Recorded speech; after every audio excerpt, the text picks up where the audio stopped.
Hey, what's up, y'all? It's Will here at Schedulefly. This is part 3 in our Story of Schedulefly series, and this is one of my favorite stories about this business.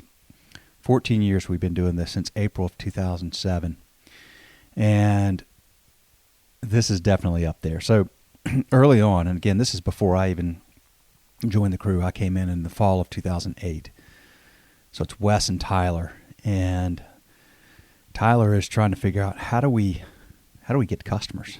And one thing he did is he sat down, and over the course of 2 or 3 days, I think it was 2 days, he emailed every single restaurant that was on the Open Table platform at the time, because you could go to each restaurant's profile page and they would have an email address. Maybe it's to the chef, maybe it's just a generic info@ type email, or whatever it was. The majority of them, 95% or more, had an email address. And so he had a template email he would just copy and paste and send to each one individually.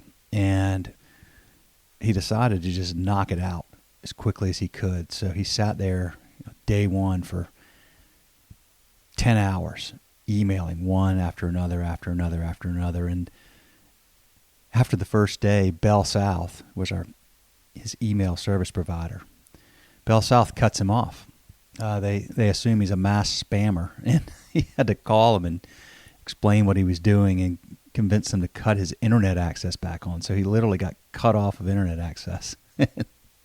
And he proceeded to email the balance of them the following day or 2 days, whatever it was. I think it was 2 days. I think he literally emailed like close to 7,000 in a 48-hour period or something crazy. He just wanted to get it done, and Tyler has massive amounts of discipline and commitment and resilience, and he just did it. And that's how he rolls. But it reminds me of, and by the way, I think we got maybe our first 25 customers from that. I may be wrong.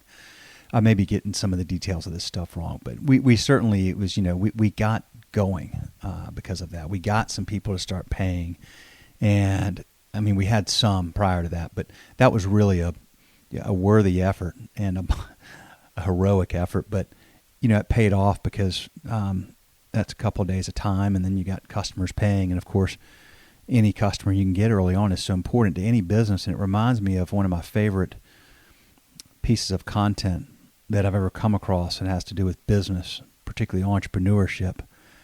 And it's an article written by Paul Graham from Y Combinator.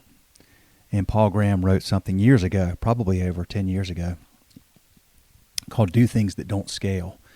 You can Google it. Just type in Paul Graham, Do Things That Don't Scale. You'll find it quickly. It's short, but it's very good.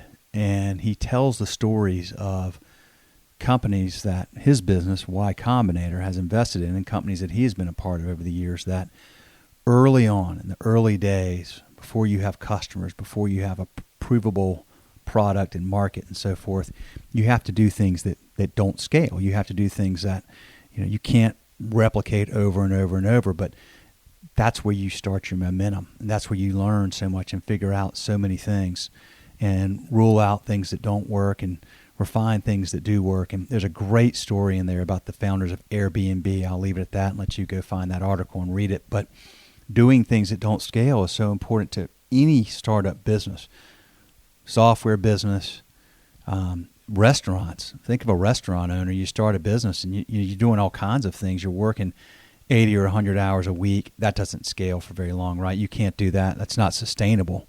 And certainly you can't scale yourself and replicate yourself to do that across many locations. But you start your restaurant, you do whatever it takes, right?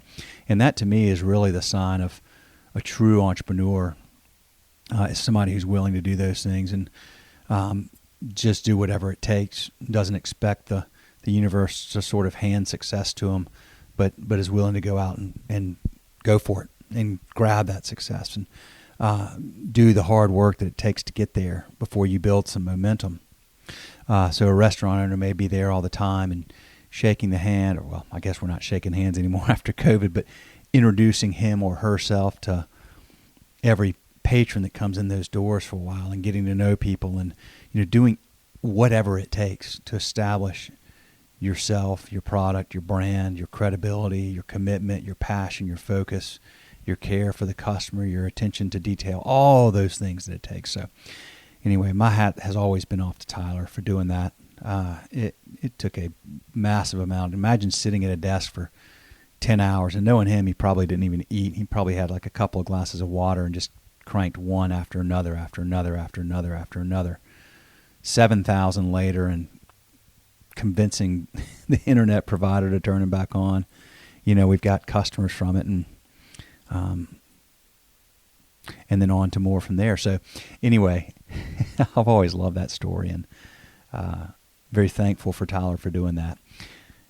Y'all keep listening. We're working on another Rock Stars of Women podcast, and I've also got another one that I'm working on right now, a different concept, but that would involve multiple restaurant owners.